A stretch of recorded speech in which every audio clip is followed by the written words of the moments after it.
കൊല്ലത്തുകാർ സത്യത്തെ ലജ്ജിച്ച് തല താഴ്ത്തും. This is not working. അതുകൂടെ ഇത്രയും കോടി രൂപ കൊടുത്ത് കാശ് മേടിച്ചുകൊണ്ട് പോയതല്ലേ. അന്നേരം കോടിക്കൊണ്ട് പോയവരെ അക്കൗണ്ടബിൾ ആക്കണ്ടേ? ആർക്കാ ഇതിനകത്ത് നഷ്ടം? ആർക്കൊരു നഷ്ടമില്ല. കാശ് കിട്ടിയവരെല്ലാം കൊണ്ടുപോയി എഞ്ചിനീയർ. നമസ്കാരം, മലയാളി വാർത്തയിലേക്ക് സ്വാഗതം. എൻ്റെ കൂടെ കൊല്ലത്തെ സാമൂഹ്യ പ്രവർത്തകനും പൊതുപ്രവർത്തകനും നിരവധി പബ്ലിക്കായിട്ടുള്ള കാര്യങ്ങൾക്ക് കേസുകൾ നടത്തുകയൊക്കെ ചെയ്യുന്ന ശ്രീ MK സലീമാണ്. ഇന്ന് കൊല്ലത്തെ ഈ കക്കൂസ് മാലിന്യം കൊണ്ടുവന്ന് അത് ശുദ്ധീകരിച്ച് കളയാൻ വേണ്ടി ഒരു പ്ലാന്റ് കോടിക്കണക്കിന് രൂപ ചെലവാക്കി കോർപ്പറേഷൻ്റെ കേന്ദ്ര സർക്കാരിൻ്റെ അമൃത് പദ്ധതി പ്രകാരം ഇവിടെ കുരിപ്പുഴയിൽ അതിൻ്റെ നിർമ്മാണ ഉദ്ഘാടനം കഴിഞ്ഞ് അതിൻ്റെ പണി പൂർത്തീകരിച്ചിരിക്കുകയാണ്. പണി പൂർത്തീകരിച്ചിട്ടും അതിൻ്റെ ഉദ്ഘാടനം നടത്താൻ വയ്യാത്ത ഒരു സ്ഥിതിവിശേഷമാണ്. കാരണം അവിടെ ഈ വെള്ളം എങ്ങനെയാണ് ഈ കക്കൂസ് മാലിന്യം ഇവിടെ എത്തിക്കുന്നതെന്ന് അവർക്ക് അറിയാൻ വയ്യാതായിപ്പോയി. അപ്പോൾ ഇവിടെ പ്ലാന്റ് കോടിക്കണക്കിന് രൂപ വെച്ച് പ്ലാന്റ് കെട്ടി, പക്ഷേ പ്ലാന്റിൽ പ്രവർത്തിക്കണമെങ്കിൽ ഈ മാലിന്യ ജലം അവിടെ എത്തണം. അത് എങ്ങനെ വാഹനത്തിൽ കൊണ്ടുവരുമോ, അതോ ഓട വഴി കൊണ്ടുവരുമോ, അതോ ഇനി ഇതേ കണക്ക് ആ പദ്ധതി പൂർത്തീകരിക്കാൻ വേണ്ടി കോടികൾ ചെലവാക്കുന്നതല്ല, അതിൻ്റെ പൂർത്തീകരണം നടന്നില്ല. എന്താണ് ഇതിനെക്കുറിച്ച് പറയാനുള്ള MK സലീം? എന്താണ് നിങ്ങൾ ഈ കൊല്ലത്ത് ഇങ്ങനെയൊക്കെ പണങ്ങൾ ദൂർത്തടിച്ച് കളയുന്നത് ഒരു പൂർത്തീകരണമില്ലാതെ? കൊല്ലത്തുകാർ സത്യത്തെ ലജ്ജിച്ച് തല താഴ്ത്തണം. കാരണം ഇതിൻ്റെ കൊല്ലത്ത് നടക്കുന്ന മനുഷ്യർക്ക് വേണ്ടി, ഇവിടുത്തെ കൊല്ലത്തുകാർക്ക് വേണ്ടിയാണ് ഇതെല്ലാം ഉണ്ടാക്കുന്നത്, ചെയ്യുന്നത്. അല്ലേ, ഇതെന്ന് ഇപ്പോൾ പറഞ്ഞ കരമാലിന്യം, ഇതിൻ്റെ കക്കൂസ് മാലിന്യം, ഇത് മനുഷ്യൻ്റെ മല ഒഴുക്കി കൊണ്ടുവന്നിട്ട് അത് ട്രീറ്റ് ചെയ്തിട്ട് നല്ല വെള്ളമാക്കി വിടുന്നൊരു സംഭവമായി ഈ ട്രീറ്റ്മെൻറ്റ് പ്ലാന്റ്. സ്യൂവേജ്, ഇംഗ്ലീഷിൽ പറഞ്ഞാൽ sewage treatment plant, Kurippuzha sewage treatment plant എന്നാണ് ഇത് അറിയപ്പെടുന്നത്. ഇതിനെപ്പറ്റി പറഞ്ഞാൽ ചുരുക്കി ആദ്യം നമ്മളൊരു കക്കൂസ് കെട്ടിയിട്ട് അവസാനം കക്കൂസിൻ്റെ പണിയെല്ലാം തീർന്നപ്പോൾ നോക്കിയപ്പോൾ സെപ്റ്റിക് ടാങ്ക് കെട്ടാൻ സ്ഥലമില്ല.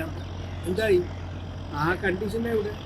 ഇത്രയും കോടിക്കണക്കിന് രൂപ എൻ്റെ പിന്നിൽ കാണുന്ന 1.5 ലക്ഷം മില്യൺ വെള്ളം ഈ കരമാലിന്യം ട്രീറ്റ് ചെയ്യാനുള്ള കപ്പാസിറ്റി ഉള്ള ഒരു പ്ലാന്റായി കെട്ടിയിട്ടിരിക്കുന്നു. ആലോചിച്ചുള്ളൂ. ആ പ്ലാന്റ് ഒരു ദിവസം പോലും വർക്ക് ചെയ്യാൻ പറ്റാത്തൊരവസ്ഥയിലാണ് കിടക്കുന്നത്. ആരുടെ കുറ്റം ഇത് എന്ന് പറയുന്നത്? ഇത് ഈ എഞ്ചിനീയർമാരെയല്ലേ നമുക്ക് കുറ്റം പറയാൻ പറ്റൂ. കേരള വാട്ടർ അതോറിറ്റിനകത്തുണ്ട്. കേന്ദ്ര ഫണ്ട് ഉപയോഗിക്കുന്ന അമൃതിൻ്റെ മെയിൻ നോട്ടത്തിൽ നടക്കുക. കൊല്ലം കോർപ്പറേഷൻ്റെ മെയിൻ അവരുടെ പ്രസ്റ്റേജ് ഇഷ്ടമെന്ന് പറഞ്ഞ് തുടങ്ങിയതാണ്. 10 വർഷമായി തുടങ്ങിയിട്ട് ഇന്ന് വരെ ഒരു പൈപ്പ് ലൈൻ ഇട്ട് ഇത് മുട്ടിച്ചിട്ടില്ല. ഇപ്പോൾ പറയുന്നത് ഇരുമ്പ് പാലത്തിൻ്റെ അവിടെ ഒരു മാൻഹോൾ ഇട്ടിട്ട് അവിടെ ഈ വെള്ളം കൊണ്ടുവന്ന് പമ്പ് ചെയ്തിട്ട് അവിടെ നിന്ന് വെള്ളം അടിച്ചിങ്ങോട്ട് വരും. വെള്ളം കയറുന്നില്ല. കയറാത്തത് എന്താ കാരണം? ശാസ്താംകോട്ടയിൽ നോർവീജിയൻകാർ വന്ന് പണ്ട് 10, 50, 60 വർഷത്തിന് മുമ്പ് ഇട്ട പൈപ്പ് ലൈൻ ഓടി ഇന്ന് വെള്ളം വരുന്നത്. അവിടെ ഉണ്ട് കയറ്റമിറക്കം. ശാസ്താംകോട്ടയിൽ നിന്ന് കൊല്ലം വരെ വരുന്നത് കയറ്റമിറക്കം ഇല്ലേ? എന്താ ഇവിടുത്തെ ചെറിയ കയറ്റമിറക്കത്തിൽ ഈ മല ഓടി വരാത്ത? ഗ്രാവിറ്റിയിലെ ഈ വന്ന വ്യത്യാസമാണ്. ആ വ്യത്യാസം അറിയാതെയാണ് ഇവർ ചെയ്തത്. അതുകൂടാതെ കോടികൾ ചിലവാക്കി മൊത്തം 55 ഡിവിഷനാണ്. ഇത് 10 ഡിവിഷന് വേണ്ടി മാത്രം ഇത് ഉണ്ടാക്കി 6 പമ്പിങ് സ്റ്റേഷൻ കൊല്ലം പട്ടണത്തിന് നടുക്ക് ഇവർ ഉണ്ടാക്കിയിട്ടുണ്ട്. പമ്പിങ് സ്റ്റേഷൻ എന്ന് വെച്ചാൽ ബഹർ പോലത്തെ കുഴി. ആ കുഴിക്കകത്ത് ഇത് വന്ന് വീണിട്ട് പിന്നെ അവിടെ നിന്ന് പമ്പ് ചെയ്തുകൊണ്ടാണ് ഈ പ്ലാന്റിലേക്ക് വരേണ്ടത്. അതായിരുന്നു ഒറിജിനൽ പ്ലാൻ. ഇപ്പം വാട്ടർ അതോറിറ്റി അത് മൊത്തം അവഗണിച്ച് ഡിസ്ബാൻഡിൽ ചെയ്ത് അത് ഒഴിവാക്കിയിട്ട് ഇപ്പം ചോദിച്ചാൽ പറയുക ഞങ്ങളൊരു സക്ഷൻ പമ്പ് കൊണ്ടുവരാൻ പോകുന്നു. എവിടെ പോയി ഏത് രാജ്യത്ത് പോയി കണ്ടെന്നൊക്കെയാണ് പറയുന്നത്. സക്ഷൻ എന്ന് വെച്ചാൽ ഇൻ്റർവെൽ മീഡിയത്തിൽ മാൻഹോൾ പോലെ ചെറിയ ഹോൾ ഇട്ടിട്ട് ഇത് സക്ക് ചെയ്യും, വലിച്ചെടുത്ത് ആ കുഴി വന്ന് വീണിട്ട് അവിടെ പമ്പ് വെച്ചിട്ട് അടുത്ത കുഴിയിലേക്ക് ഇത് തള്ളിവിടും.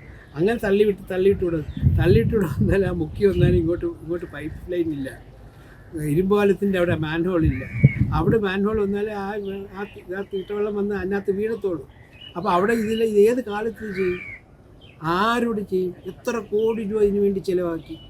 എന്നിട്ട് ഈ നാഥനില്ല കളരി പോലെ എന്നിട്ടിരിക്കുക. എൻ്റെ പിന്നിൽ കാണുന്നത് അവിടെ 2 പേരുണ്ട്. ഒന്ന് ആലോചിച്ച് നോക്കും. ഈ കമ്പനി തന്നെ പറഞ്ഞ് ഈ പ്ലാന്റ് ചെയ്ത കമ്പനി തന്നെ പറഞ്ഞ് നിങ്ങൾ ദിവസവും വെള്ളമെങ്കിലും അടിച്ച് നിങ്ങൾ ട്രീറ്റ് ചെയ്യണം, ഇല്ലേ മൊത്തം തുരുമ്പെടുത്ത് പോകുമെന്ന് പറഞ്ഞു.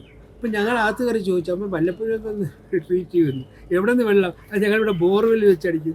മഴ പെയ്ത വെള്ളം കിടപ്പുണ്ടോ? മഴ പെയ്ത വെള്ളം കിടപ്പുണ്ട്. പിന്നെ ഞങ്ങൾക്ക് ഇവിടെ ബോർവെൽ, മനുഷ്യന് കുടിക്കാനായിട്ട് ബോർവെൽ തുരുമ്പെടുത്ത് നശിച്ചു പോയാലും എവർക്കാർക്കെങ്കിലും നഷ്ടമുണ്ടോ?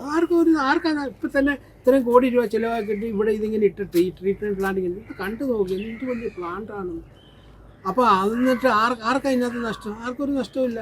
കാശ് കിട്ടിയവരെല്ലാം കൊണ്ടുപോയി. എഞ്ചിനീയർമാരായാലും വാട്ടർ അതോറിറ്റിയാണ് മെയിനായിട്ട് ഇതിനകത്ത് പിടിക്കപ്പെടേണ്ടത്. അവരെന്തുകൊണ്ട് ഇതിപ്പോൾ എന്താ വേറെ കൊടുക്കാൻ പോകണമെന്നൊക്കെയാണ് പറയുന്നത്. വേറെ കൊടുക്കുന്ന ഈ സെക്ഷൻ വെച്ചുകൊണ്ട് അത് കൊല്ലത്തൊന്നും ഇല്ല, വേറെ എവിടെ ഇല്ല ചൂണ്ടിക്കാണി. ഇവർ പറയും ഗുരുവായൂർ എവിടെയുണ്ട്, അതൊന്നും നമ്മൾ ഗൂഗിളിൽ നിന്ന് തപ്പി നോക്കിയിട്ട് നമുക്ക് കാണാനില്ല. അപ്പോൾ അതുകൊണ്ട് ഇതെന്ന് പറയുന്നത് ഇത് ഇപ്പോഴത്തെ മന്ത്രി ഒരു ചുണക്കുട്ട മന്ത്രിയാണ് നമുക്ക് കിട്ടിയിരിക്കുന്നത്. ചുണക്കുട്ട മുഖ്യമന്ത്രി തന്നെ നമുക്ക് കിട്ടിയിട്ടുണ്ട്. അതോടൊപ്പം ഈ തദ്ദേശ സ്വയംഭരണ വകുപ്പ് ഇതെല്ലാം അദ്ദേഹത്തിൻ്റെ കീഴിൽ വരുന്നതാണ്. എന്നുവെച്ചാൽ സസ്റ്റൈനബിൾ ഏർബൻ ഡെവലപ്മെൻറ്റ് പ്രോജക്റ്റിൻ്റെ കീഴിൽ വരുന്നത്, അമൃത് ഫണ്ടിങ് ആണെങ്കിലും. അപ്പോൾ അദ്ദേഹത്തിൻ്റെ കീഴിൽ വരുന്നത്, അദ്ദേഹം ഇവിടെ വന്ന് ഇതെല്ലാം കാണണം. ഈ കൊല്ലത്ത് അദ്ദേഹത്തിൻ്റെ കീഴിലുള്ള ആയിരക്കണക്കിന് കോടി രൂപ ചിലവാക്കിയിട്ട് നാദിനില്ല കളരി പോലിട്ടിരിക്കും. He has to come and visit this place and give an immediate attention to the authorities to give a report immediately. Why this is not working? അതുകൂടെ ഇത്രയും കോടി രൂപ കൊടുത്ത് കാശ് മേടിച്ചുകൊണ്ട് പോയതല്ലേ. അന്നേരം കോടിക്കോടിക്കൊണ്ട് പോയവരെ അക്കൗണ്ടബിൾ ആക്കി അവർക്ക് ഷോ കോസ് നോട്ടീസ് കൊടുക്കണ്ടേ. Why are not doing it, why are not finishing it ചോദിക്കത്തില്ല. നമ്മൾ വീടൊരു കോൺട്രാക്ടർ കൊടുത്തായാലും വീട് പണി കഴിഞ്ഞില്ല, അവനെ ചെയ്യാനുള്ള പണിയെല്ലാം ചെയ്യത്തില്ലേ. ഇവിടെ ഷോ കോസ് നോട്ടീസും ഇല്ല, ഒന്നുമില്ല. ഇവിടെ ഈ പ്ലാന്റ് ഇത് അഷ്ടമുടിക്കായലിലേക്ക് അവിടെയുള്ള ആശുപത്രിയിലെ വേസ്റ്റെല്ലാം കൊടുക്കുന്നു പറഞ്ഞുകൊണ്ടാണ് ഇങ്ങോട്ട് കൊണ്ടുവരാമെന്ന് പറയും. അവിടെ ഇല്ല, ഇവിടെ ഇല്ല. കളക്ടറുടെ പേരിലും ചീഫ് സെക്രട്ടറിയുടെ പേരിലും NGT നാഷണൽ ഗ്രീൻ ട്രിബ്യൂണൽ 10 കോടി രൂപ അടിച്ചിരിക്കുകയും ഈ നമ്മളെ ഈ കാണുന്ന കായലും എല്ലാം ഇങ്ങനെ ഹറാബാക്കി ടോക്സിക് ആക്കി തൊടാൻ വയ്യാത്ത രീതിയിൽ മനുഷ്യന് അതിൽ കഴിക്കുന്ന മത്സ്യം കഴിച്ച് ഇത് വരുന്നു. എന്തുവാ, നമുക്ക് ക്യാൻസർ വരുന്നു. ഇത് വെറുതെ പറയല്ല, നിങ്ങൾ ഗൂഗിളിൽ കയറി നോക്കുക. നിരുത്തരപരമായിട്ട് ഇങ്ങനെ ഭരണാധികാരികൾ ഇങ്ങനെയൊക്കെ ചെയ്യുന്ന കാര്യങ്ങൾക്ക് ഇവിടെ നിയമ നടപടികൾ സ്വീകരിക്കുന്നില്ല. ഇവർക്ക് അതിനാരും ഇല്ല, ഒരു നിയമ നടപടിയും സ്വീകരിക്കുന്നില്ല. അതുകൊണ്ടാണ് ഇവർക്ക് ഇത്ര എളുപ്പം. ഇവരെല്ലാം പിടിച്ച് ജയിലിൽ ഇടാം. ഈ നാട്ടിലെ പ്രതിപക്ഷ കക്ഷികൾ ഭരണപക്ഷികൾ ചെയ്യുമ്പോൾ പ്രതിപക്ഷ കക്ഷികൾ വേണ്ട ഇതൊക്കെ ചൂണ്ടിക്കാണിക്കാനും സമരം ചെയ്യാൻ പ്രതിപക്ഷ കക്ഷികളിൽ ചെയ്തിട്ടേച്ച് പോയിരിക്കും. പിന്നെ അവരെങ്ങനെ ചൂണ്ടിക്കാണിക്കും? അതെ, ഇപ്പോഴല്ലേ കൊല്ലം